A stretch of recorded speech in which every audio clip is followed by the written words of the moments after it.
it's interesting you touched there on the relentlessness of being Boxing News editor, because Tris has spoken about that on occasion, and we plan to get Tris on in the next few weeks. Actually, he's got his book coming out, and he's been on the list for ages anyway. But he did one of his podcasts on Boxing Live Stories, which is terrific, with Claude Abrams, who was his immediate, really good one. Yeah, really interesting. He was his immediate predecessor, and they had a long conversation about how Boxing News, in the end, kind of burnt them out. Do you kind of worry about that at all, or are you very conscious of the fact that you've got to try and keep a balance? You've got to try and keep a healthy balance between work and life, but that those lines can really get blurred, can't they? When your job is something you really, really love.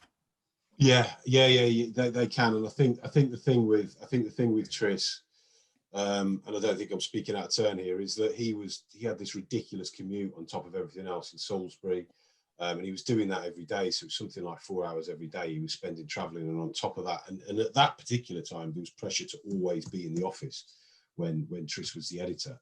I'm sat at the end of my garden now, essentially. But even before kind of lockdown, we had the freedom to work from home. You know, if you wanted to work from home 3 days, 1 week, we could. And that makes a massive difference, because although the amount of effort you put into your work doesn't change, the fact that you can just shut your computer and then you go into your lounge and you're at home, as opposed to having to travel on a train and everything else, makes all the difference in the world. But in answer to your question, yeah, of course, I'm often kind of concerned about it. I think the biggest thing for me in my relationship with Boxing News is, I kind of touched on it earlier, is that when I have a holiday, when I'm off work, I miss it. I miss the buzz of boxing as much as it can drive me around the bend. If I have weeks on where I'm doing 7 days a week, which is it's fairly frequent, because we're doing all these other bookazines and all these other things that we're trying to get off the ground. And you think, what am I doing with my life? Just doing this? What am I doing? And then I have a few days off, and within after a day, I just want to get back into it. And all the time, I'm thinking, what am I missing? What am I missing? What's going on in boxing? What fight's been made? What's going on? What's he got to say about that? And I find really, really twitchy. So ultimately, I think what I'm probably trying to say is, very, very lucky as well to be able to say it, is that I've probably got the perfect job for me.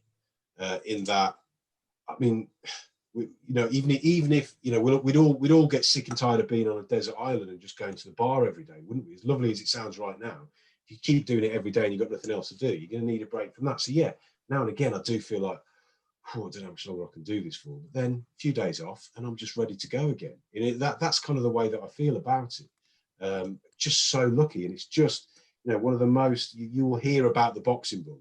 We were all bitten by the boxing bug many years ago, but it's so true. In fact, you mentioned Claude there. Claude is one of the few who I know who has kind of worked within boxing and then completely taken themselves away from it, and more or less disappearing forever. Now, I hear from Claude now and again. I know Tris is still really good friends with Claude, but he has nothing really at all to do with boxing. I think pretty much anybody else that has worked in boxing is in it for life. And I think, it's almost like it's a life sentence, isn't it? I know it is a life sentence. Without a doubt. But it's funny, because like you say, you're in boxing on the media angle. I'm in the media angle now, but obviously boxed before that. And that's when we started even doing the podcast, I remember saying to Andy, look, everyone in boxing has got a story. Everyone started differently, coming from different angles, or driven by different things, whatever. Everyone's got a story. So I don't think we'll ever run out of podcasts, because there's always different angles and different viewpoints. But it's boxing. It's one of those things where, and especially now, I think, because it's with the internet and social media, it's so global that it literally is 24/7. I mean, you talked there about the stresses where you could be at night thinking, I've got that sorted for tomorrow, because you're the editor. I suppose the book stops with you, and there's responsibility is on your shoulders. But then I suppose, and listen, me and Andy, we work hard. It can be stressed sometimes, but then you got to pinch yourself and think, I'm doing a lot. I'm doing a job I love, that I am passionate about, and therefore there aren't enough hours in the day. Yeah. It's exactly that. It's exactly that. Yeah, we're exactly the same. Everything you just said there, we would echo. It's like I sometimes I think, oh, I've got quite a clear week next week. I'll chill for like 2 or 3 days, and I mean, I struggle to get to kind of Monday afternoon really before I start thinking, oh, I might go back and read this or I might watch that. And it's because it's what you want to do. It's you know, the old saying, you know, find something you love and find a way to get paid for it, and you'll never work a day in your life. And it's absolutely true. But it's not all upsides. You know, there are difficult things to contend with. And in your role as editor of Boxing News, one thing that Boxing News has managed to stay completely true to is the fact that it is independent. It has no allegiances that anyone could even accuse it of having, even with the most tangential or fictional kind of evidence. You are seen, certainly, I think this is true, and I think most boxing fans would agree with this, as maybe the kind of sole independent arbiter of what is going on in British boxing. Now, that means, I know this because that means that you will get phone calls complaining about things that you've written from literally everybody. So how, I mean, don't worry though, Matt. Me and Andy get complained every week. Yeah, we know what that's like. But that's, you know, that's what's it like having to deal with that? I mean, how often do you get calls basically saying that someone's unhappy with something you wrote and that somebody else is unhappy with something you wrote? Quite often it will probably be both sides of an argument are unhappy with what you wrote. Yeah, you can't. I mean, I can't remember who said it now when I first started. Is that you can't. You need to write about what you feel is the right thing to write about in the right way, without worrying about upsetting anybody. The moment you worry about upsetting anybody is when you're not doing your job correctly, and that's kind of the way that I've been throughout. I think more so when I've been editor. And yeah, I mean, I must admit though, it was a bit of a shock to the system when I was getting phone calls when I started as editor, and some of them are not pleasant. Some of them are not pleasant at all. And anybody that knows me, I'd like to think they know that I'm not.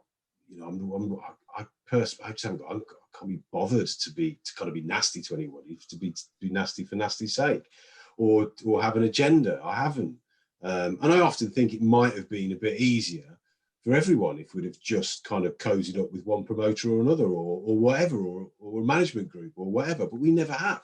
We never ever have, and that's been exceptionally important to me. It kind of goes back to what I was saying at the very start. To me, that's our biggest selling point, because I don't think you can say that about many media outlets, magazines, or anyone. I think, you know, and I don't want to speak badly of anybody, but I think the newspapers are kind of under pressure to toe the party line. So that, you know, there's this pressure that if you don't report things as a promoter or a fighter wants you to report them, then you might not be allowed into the next fight or something along those lines. You know, that's always a concern. But sorry, in answer to your question, yeah, it happens. Some months it might be once a week, might be a few times a week. I mean, thankfully in lockdown it's been quite rare. But there's still been the odd complaint from the odd influential figure in boxing. And yeah, certainly when I'll see my phone go and I see certain names that I know they're not going to be phoning up to see how I'm doing, and my first thought is, what was in the last issue? And I'm immediately trying to think, what was in the last issue? What was in there before I press and say, hello, you all right? Yeah, let me read that again before I mean, you can give us your top 10 if you want of who's your least welcome number to flash up on your phone. Maybe no, I don't think that's going to happen. I'll wait till I've left Boxing News. So